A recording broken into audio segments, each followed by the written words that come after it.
Oh man, it's gonna be a fun week in wrestling. I can already tell I'm about to have some fun with this, man. Oh, Raw, you always cease to amaze me. You always do, and the stuff they pulled off tonight. It's like I said last week, man. You can call it the season premiere if you want. You can put a fresh coat of paint on and put a new stage and some pyro and a new commentary team. But what do we see tonight? The same old fucking shit like we do every week, man. I need another chocolate milk, man. Somebody get me another chocolate milk. This gonna be a long week of wrestling. This gonna be a long week, man. I need another drink of chocolate milk, okay? Because I gotta... Man, I'm about to get hyped for this review. Woo, that ending. I can just see the people already shitting on that ending tonight on Raw, which it was bad, of course, and randomness on this show all over the place that I can't even tell where we're going in direction with this. But it's like this.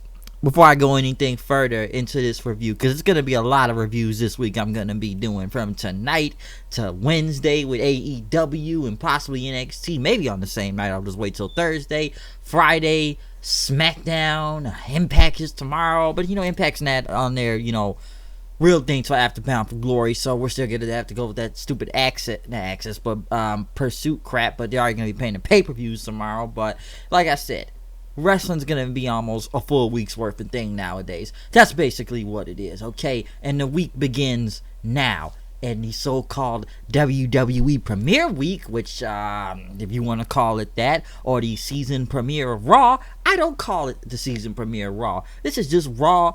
This is another week of Raw, okay? With a couple different things from a cosmetic change. But as the show itself, still bad, man. A lot of it was still bad. Because let me say this right here. After the first hour of this show, maybe one or two other things fell off. Creative, man. You cease to amaze me every time I see you. And it's funny, man. Like I said, you can blame Vince too. But you gotta blame the idiots in creative also. To whoever wrote this crap up tonight. But in the first hour of the show, though, we do kick it off with a new stage from Monday Night Raw with pyro and a new intro theme. Now, the intro sounds alright. I gotta get used to it. Let me say this one thing about the stage. And I know there's been a lot of comparisons. And I first thought this thing when I first saw the stage tonight. The whole stage looks like a giant skateboard ramp out of a Tony Hawk video game. Okay, this is something you go on a skate park for. It's like I'm getting ready to go down the ramp and probably just go up in the air and hit a freaking kick flip or grind on a rail or something, or at least do the lipstick to it. I don't know all the skateboard. I haven't played a skateboarding game in a long time, so I don't want to get some of the names wrong from skateboard moves, but that's basically what the stage looked like to me. It looked like a giant skateboard ramp.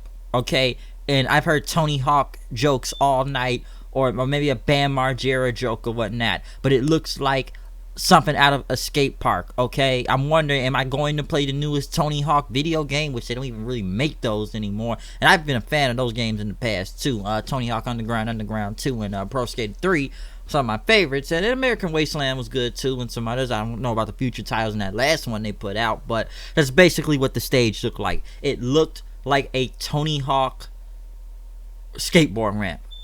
That's basically what it is. So I'm not the biggest fan of the stage. It's just a big screen. That's all it basically is. That's basically it. It's a giant skateboard ramp. So it looks okay. I'll give it that. But like I said, it was pyro. We have the new commentary team of Vic Joseph, Jerry Lawler, and I'm sorry if I get Dio Madden. Listen, I don't really know who Dio Madden is. I really don't. Somebody say he was from NXT. I must have didn't see him that much, to be honest. And then I heard he was on 205, which I do not watch that show in general. And I know him and Vic Joseph are on there. And let me just say this one thing before I move on with this review and, get on to Raw. Listen, I know they moved 205 to what? Friday nights after SmackDown. Nobody ain't about to watch that. Nobody's not. And it's after SmackDown Live on a Friday night. literally right after, that shit ain't gonna work. I tried this merger with NXT, just killed the freaking show if you ask me. But I just want to move that out the way. But yes, Dio Madden, Lawler, and Joseph were on commentary. We kicked off with Rey Mysterio, who came out. I guess he's gonna talk about his title match for tonight against Seth Rollins for the Universal title.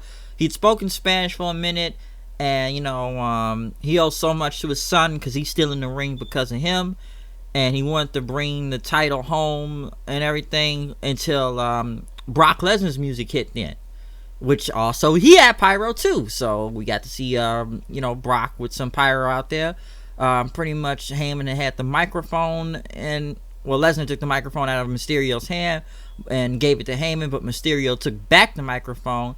He was about to say something in Spanish, but Brock Lesnar picked him up, F5'd him to the ground, and gave him another F5 right after that. Next thing you know, he looked at his son Dominic that was in the crowd. He pretty much ran in ringside and picked him up out of his chair, laughed for a minute, and then threw him onto the ground, trying to hit him. It like he should have hit him on an F5 when he picked him up. He almost dropped Dominic, but he was able to recover himself, and he slammed Dominic into the ring post then, smashing him on the floor. And let me say one thing during this beatdown what Lawler said. Like he said Dominic was a teenager. Okay, Dominic is like 20 something. I think he's 22 years old, so he's not a kid. Okay, he's not a teenager anymore. All right, gotta give the Dominic out there too. The man took some sick bumps out there. So yeah, welcome to the wrestler business if you want to say that to him. But allegedly the guy's been training, and he took some rough bumps. I will say that, because Lesnar he threw Dominic in, and he threw Rey out in there.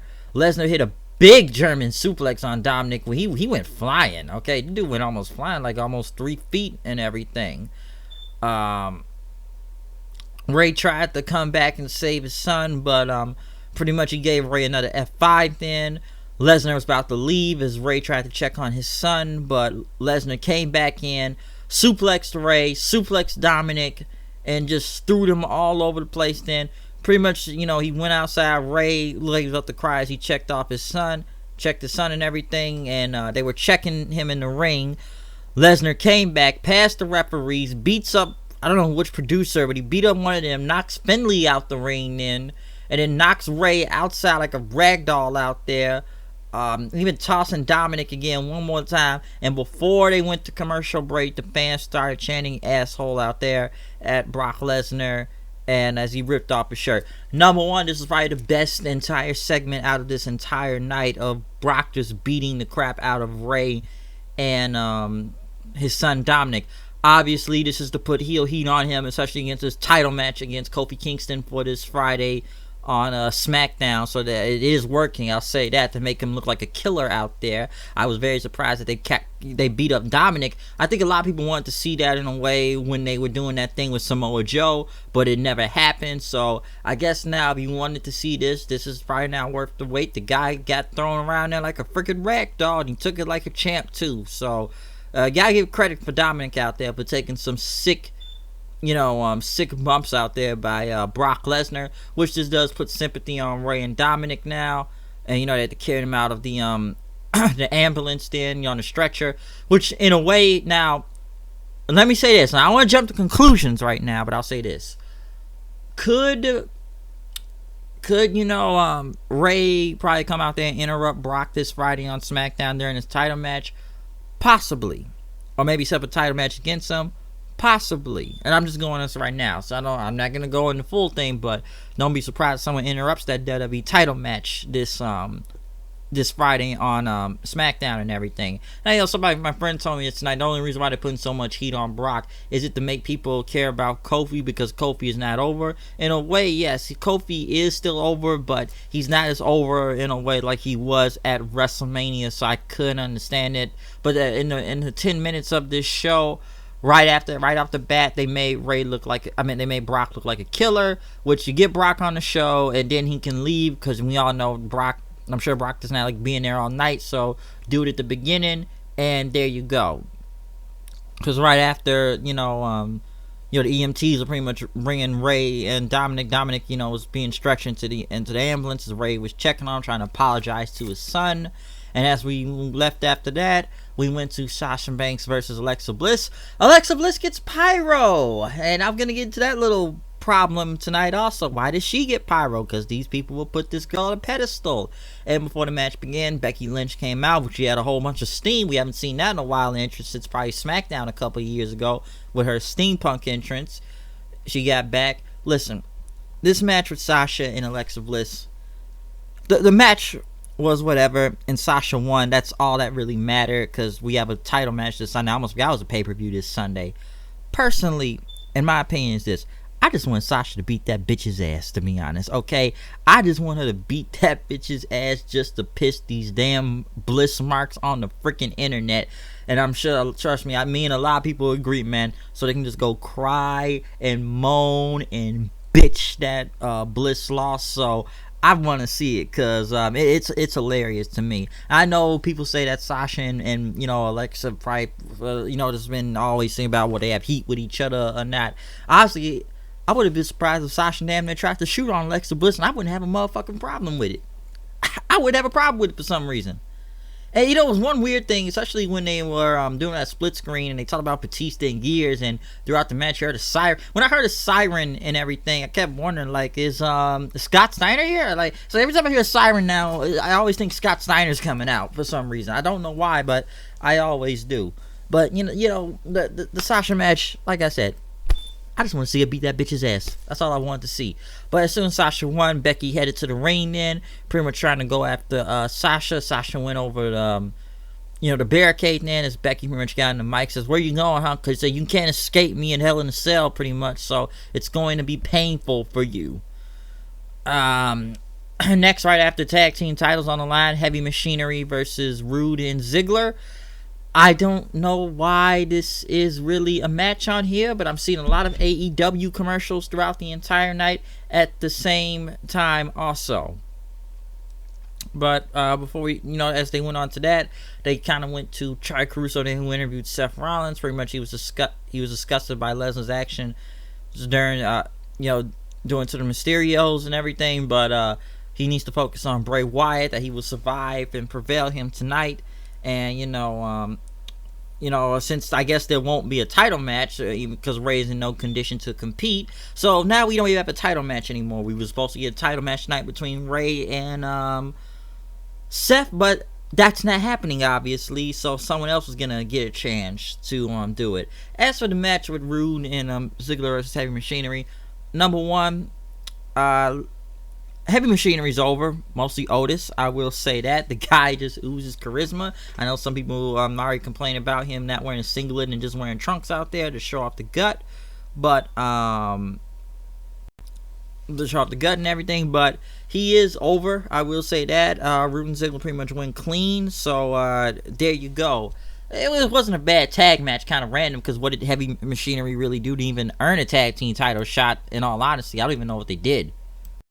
But yeah, what did they do to earn it? I have no clue, but it was a nice little tag match. But, you know, once we got into the second hour, this is where the show started to fall off. Number two, Miz, who came out for Miz TV. And let me say this about the commentary team, and I may have this confused because someone put me tonight. Is it me, or the most of the people you're really going to hear throughout tonight is either Vic Joseph or Jerry Lawler? And I'm not used to hearing D.O. Madden's voice, or because someone said Joseph and Madden sound a little bit the same. I'm not really sure, because to be honest, all I really heard throughout the entire night was either Madden or Joseph or Lawler. That's all I really heard throughout the entire night throughout this show. So maybe I'm getting it wrong. I just need to get used to the commentary team, because they're new. I could see a lot of people said Joseph was a little bit nervous out there, but you gotta get used to these guys, and they're on Raw now. So, but it's like all I heard was either Lawler or Joseph the whole night.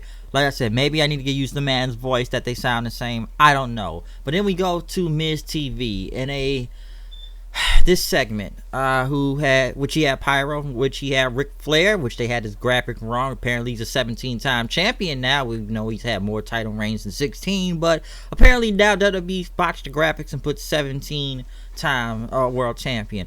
Flair had a big pop out there. Flair said, Miz looked good in the suit. It was clean. Next thing you know, he brought out racist Hulk Hogan, fuck him, with Jimmy Hart, which he had somewhat of a good reaction, but not really, especially after he was booed nearly out of the building last week when they introduced Hogan last week. But we're gonna run through this segment through this racist motherfucker. But pretty much, Amir said it's an honor to stand in the ring with both of you. Flair said, I've had to listen to Hogan's music for 30 years and I'm tired of it. I don't blame him. Pretty much Flair said, just listen to the woos as Miz had put on. It's like a lot of woos out here. But Miz said, he asked Hogan, what's it like to look at Flair again across the ring? Pretty much he did his what you gonna do thing. Say it was good to be here in Phoenix and stuff. And Hogan tried to do a woo, but it sucked.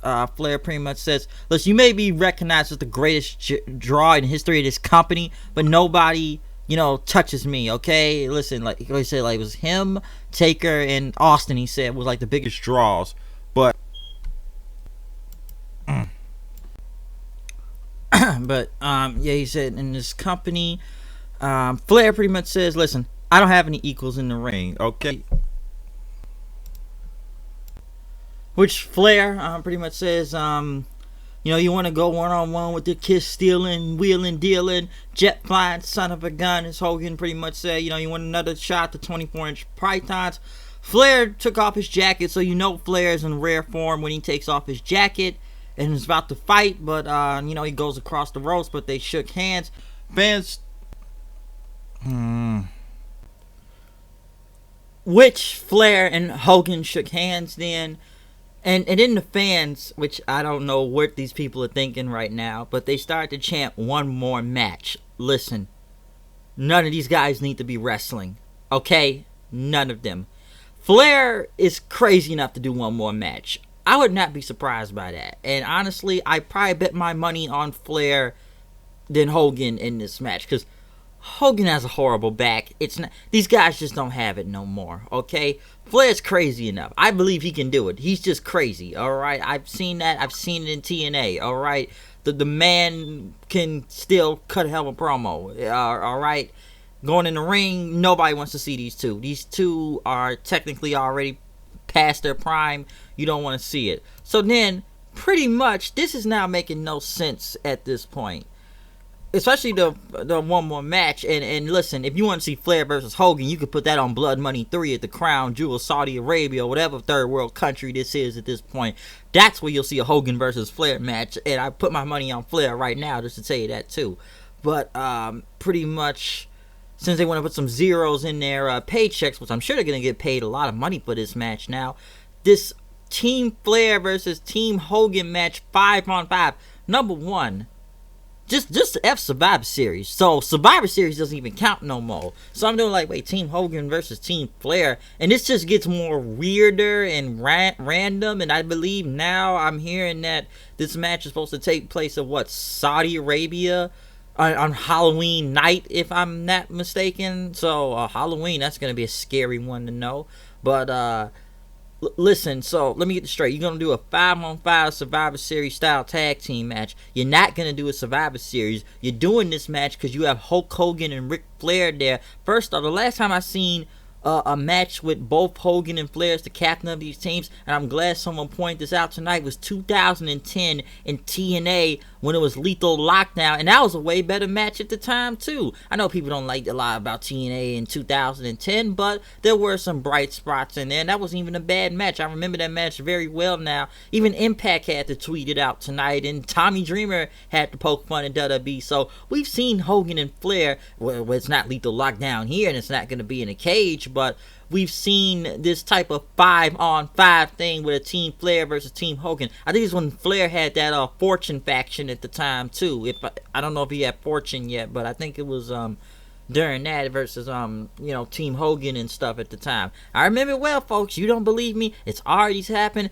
TNA already beat y'all to the punch. Don't believe me? Look it up. But yeah, just screw Survivor Series. But oh no, Saudi Arabia Blood Money needs this 5-on-5 more than the actual pay-per-view for a 5-on-5 match. So then we have captains. Seth Rollins comes out, which he said he's now the captain of this team, because he said the 5-year-old Seth Rollins will be kicking him in the leg right now, be part of his team. Seth Rollins once again attaching himself to another legend to almost make himself look like a freaking geek out there, especially at the end when he started, doing the poses with him. And who's going to be the team of Team Flair? Randy Orton. You know why? Evolution, okay? Orton pretty much came out, pretty much, told Seth to, Seth needs to crawl out of Hogan's ass right there, and let's, pick our teams in the next few weeks, because at first we're like, when is this match happening? It's not at Survivor Series. When I was looking at the show, like, when is this match happening? Why is this match happening? What is the reason for this match happening, okay? And, Orton says the premiere of Raw, since we're both in the ring, we're going to have a captain's match. So we're just going to forget about the title match and we're going to do a captain's match right now for some odd reason. Next thing you know, they clear the ring out. The bell rings. King Corbin comes out then and attacks Rollins. And then Rusev comes for the save, which might I remind you, I thought Rusev was a heel because he beat up EC3 last week and then beat up Mike Bennett. So you think that was him as a heel, but now he's a face since he helped Seth Rollins. So then what? Hogan and Rusev and Seth, they all pose like, dude, this makes no sense. Seth Rollins needs to worry about a title match this Sunday. What happened to all that? Seth was more worried about being the captain of this freaking team to whenever this match is happening. But you don't worry about a title match this Sunday? This makes no sense. Or the title match tonight? I don't understand any of this. This makes no sense. What? This whole segment was strange. And don't get me wrong, I already heard people say, oh, maybe Bray Wyatt's going to attack Flair Hogan. Listen, they're not going to have him attack Flair Hogan. And I've already seen people right now, oh, maybe he's going to attack The Rock this Friday on SmackDown when he comes back. Dude, they got so many legends on that show this week. I don't even know what to say about SmackDown, who they got loaded up on. Like Austin, Rock, Taker, I think Cena maybe. I don't know how many people they gonna have on SmackDown, but dude, Rock's probably there to promote another movie, so you're gonna have a Rock looking fucking weak on SmackDown. Get your head straight here, people. All right, but like I said, the show just started going down, and then right after they ask Rusev, why did you help why did you help Seth? He did it, but he wanted a title shot. And they said, let's talk about Lana. He stood silent.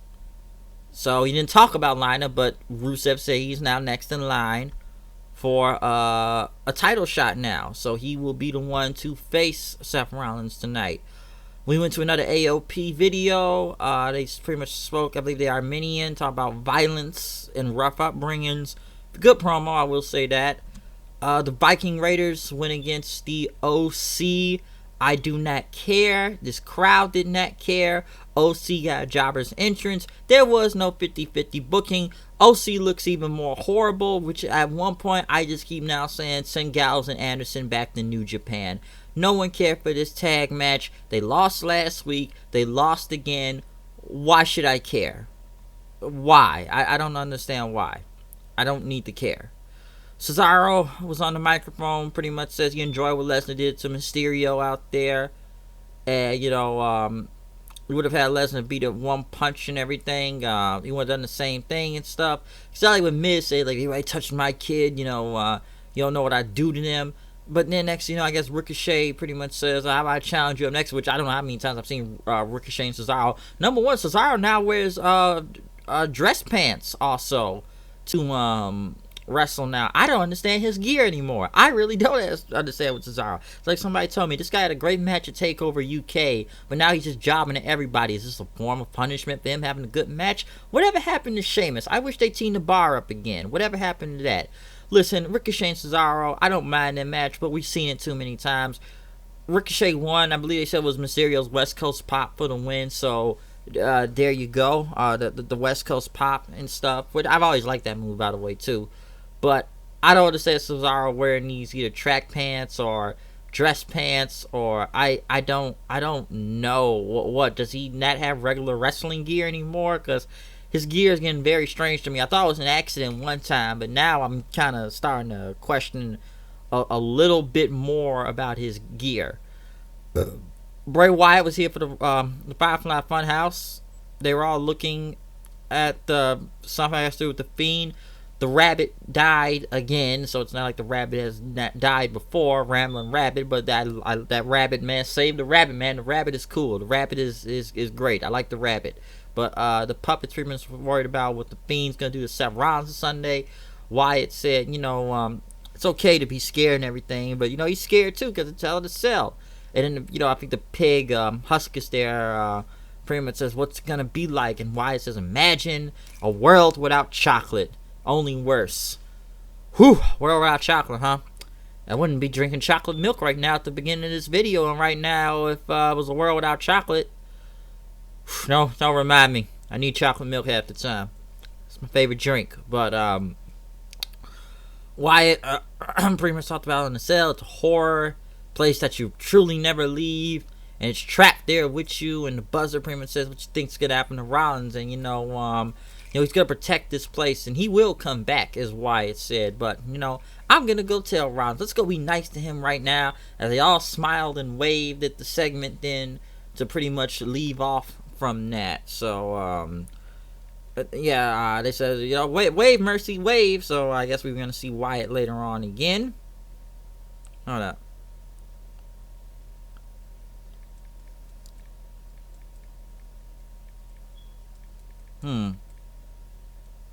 Gotta check a message here.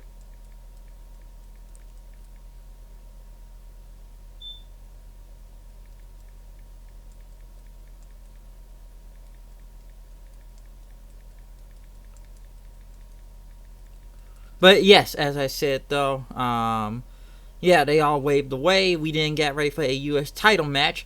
Number one, the champion comes out first, AJ Styles. I'm glad somebody brought up to me AJ Styles used to have pyro in his entrance last time I checked. So now we don't have the pyro in his entrance anymore, but Alexa Bliss gets pyro. Think about that, people. AJ had pyro before.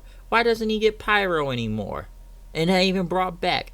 He went against Cedric. This was probably one of the better matches of the night. A very good match, but I don't know, man. Number one, I'm surprised we didn't get any promo time for any of these two before talking about this U.S. title match tonight. And man, they just had Styles kick the living crap out of Cedric in most of these matches going over him, because he dodged a lumbar check and went for the Styles clash, and it was over. But throughout the many weeks through this, AJ just pretty much dominated Cedric throughout this entire feud. Now, I don't know about the rumors about McMahon burying Cedric Alexander for whatever reason. I don't know if it's true, but I wouldn't be surprised if it wasn't. I wouldn't be surprised if it was true, because I don't know why. I would just see it happening just to see it happening. But still, I don't really understand. I'm just kind of surprised they had Cedric had to kick the crap out of him most of the time throughout this feud. But it was a good match, but AJ retained, so there you go on that. It's not much to speak from it. The Street Profits were back talking about the season premiere of Raw, asking when are we gonna debut. Which I don't even know how long these two have been on Raw, but hey, you'll see us on Wednesday night. You need to be preparing for the NXT Tag Titles against Undisputed Era this Wednesday, especially for that loaded show for NXT this week. But they wanted to talk about the Fiend, but then they kept stopping about it. Say, oh, he'll appear 3 times if you say his name 3 times, he'll appear. So he's the Candyman now. Is that what you're trying to say? What is it? You say in the mirror, Beetlejuice, or Candyman, or yeah, Candyman 3 times and he shows up. What is this, huh? And then they said, we want the smoke. And they had to set up Lacey Evans versus Natalya. By God, I went to the bathroom, and I'm glad I did, because I could not give a crap about this match here, people. And I'm sure none of you did, too. Alright, Lacey Evans wins. Pretty much Natalya looks like an idiot again. And, a woman's right. Who cares? Move on. Why is this still a freaking feud, okay? John Cena talked about his charity, Fit Ops. I believe somebody told me John Cena's got like this Clark Kent thing going on. The guy looks like he's in a suit and everything, almost like a philanthropist, but then it's like when he's here, he's in his regular gear. Honestly, they may need Cena back because the ratings suck as it is already, but John Cena's got a lot going on nowadays. The dude's everywhere. Suicide Squad, Fast and Furious, Nickelodeon. Cena's just got just got a lot going on nowadays, okay? Maybe he'll be back for SmackDown. I don't know. Possibly he'll be there. Paul Heyman pretty much wanted to apologize for what happened to Rey Mysterio, for what Brock did, but he says he said you have to blame Vince McMahon for booking him in the season premiere when Brock is in fight mode. I don't care what type of athlete you are, for me to hear, or whatever sport you came from. Kofi Kingston needs to pray to whatever God and the power of positivity that he keeps that title right now, because the devil thanks him for the victims that Lesnar lines up and everything, and that Lesnar will be the new WWE champion. They hyped Lesnar. He was still here throughout the night, but we never saw him, so they just had to hype him just to get Paul Heyman to say something. It's a good promo by Heyman, but I guess Heyman's doing his best to promote this Kofi versus Brock match in any type of way, because Brock's winning the title, okay? After what they did last week with Kofi and that horrible promo, dude, Kofi's got no momentum. I'm sorry, he just doesn't, okay? Like, they've already made Brock look like a killer. What is any counter argument you can put Kofi against Brock right now? I really don't. I'd be surprised if Kofi wins this Friday. I'd really be surprised, but I know that's not going to happen. They didn't talk to Maria Kanellis about Rusev, pretty much saying Rusev is not the father of the unborn child, but he has enough going on with Lana right now, so that's all she really had to say. Why was she even on TV? Sasha Banks comes in, takes the microphone, telling Becky, talk about it's going to be carnage at Hell in a Cell, that she will be the boss and she will win this Sunday at Hell in a Cell. But then we get to the main event of the show. Rusev is already in the ring. He doesn't get an entrance for the Universal title match. Seth Rollins comes out. Randy Orton and King Corbin, who were standing on the stage for some reason, just watching throughout the entire time. And as the match went on, which wasn't really bad, what happens? Bobby Lashley's music hit, because we saw a limo come before this match. And who's going to be in the limo, huh? Bobby Lashley comes out, and I'm kind of surprised to see him. But next thing you know, Lana comes out then. He brings her up, does a little spin, they hug, and then next thing you know, he starts making out with her.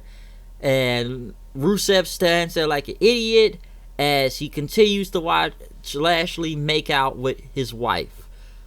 How many times is this personally, and I know people have been shitting on it all night, I've already heard the porn jokes saying this is going to be on black.com or whatever, Brazzers or Bang Bros website, whatever porn site you want to name.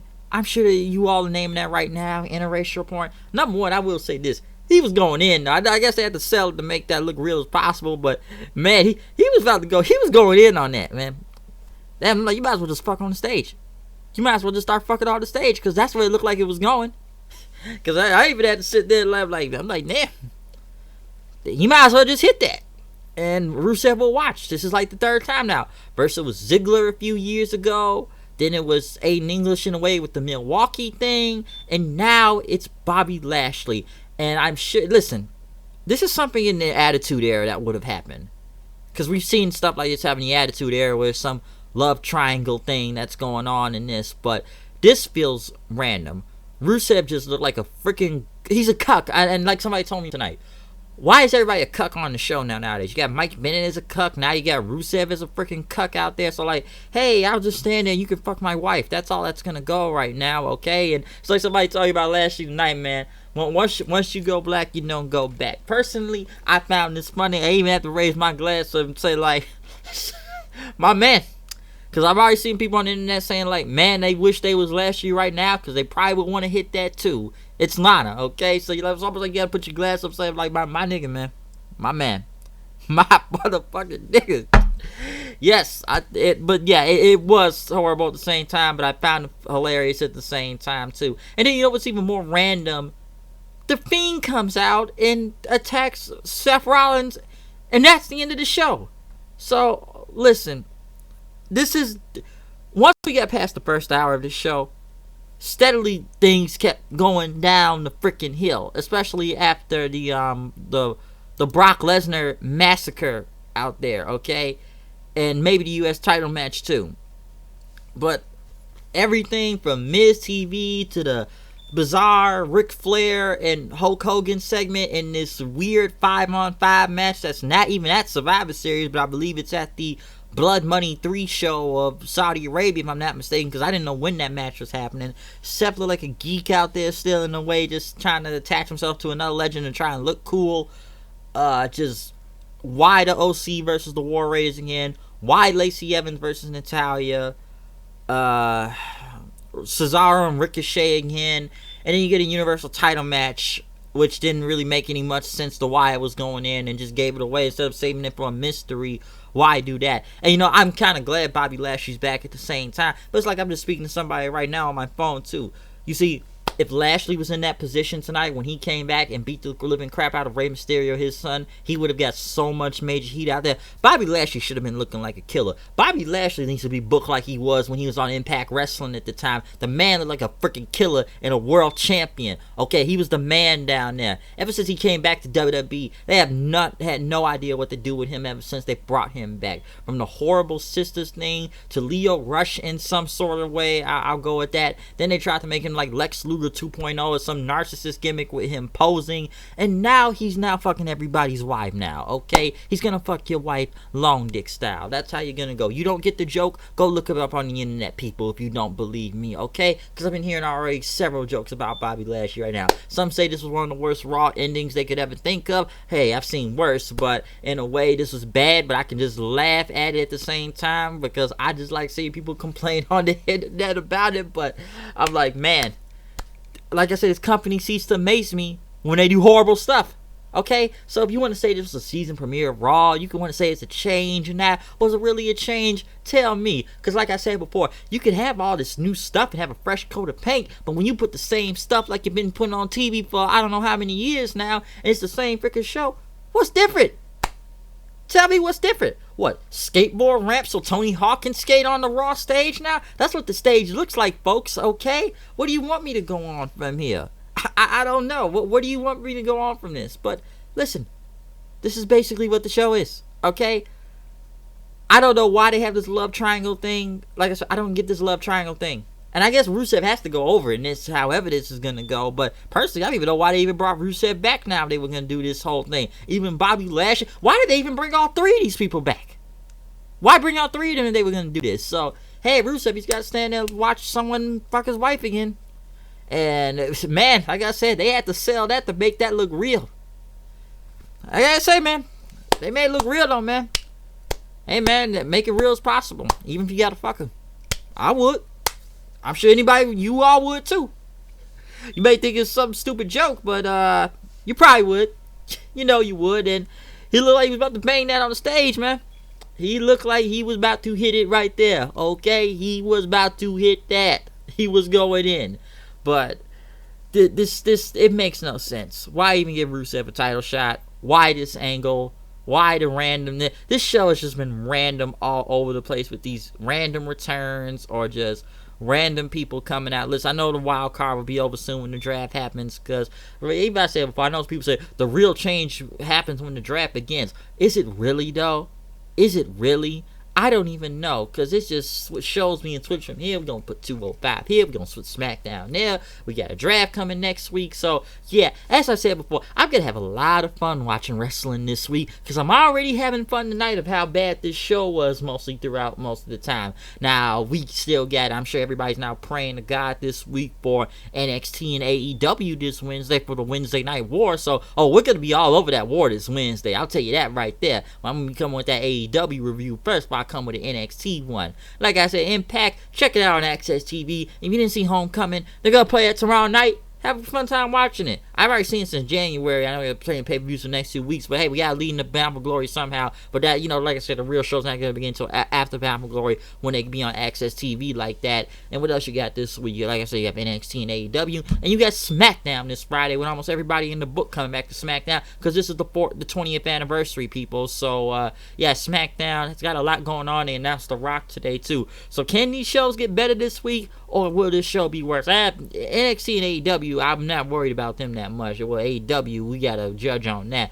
Let's just see how they get through the first show. But SmackDown, I don't know. Monday Night Raw tonight, though, same old tricks. They ceased to amaze me, but I had a fun time just crapping on this show at the same time too. And that's why I was very excited to do this review tonight. I was super excited, man. I am hyped for this review. I am telling you, man. I don't care what anybody says, man. You can call this a good show, bad show. I had fun watching this show. Throw your drink in the air for that, because it was fun. Okay, it was fun for me to watch it, but man, this just I don't know, man. I don't know what you can take from this. It was just bad at the end. No, some people say it was one of the worst things they ever saw. I don't know, but some rejoice with it. Some people are gonna hate it.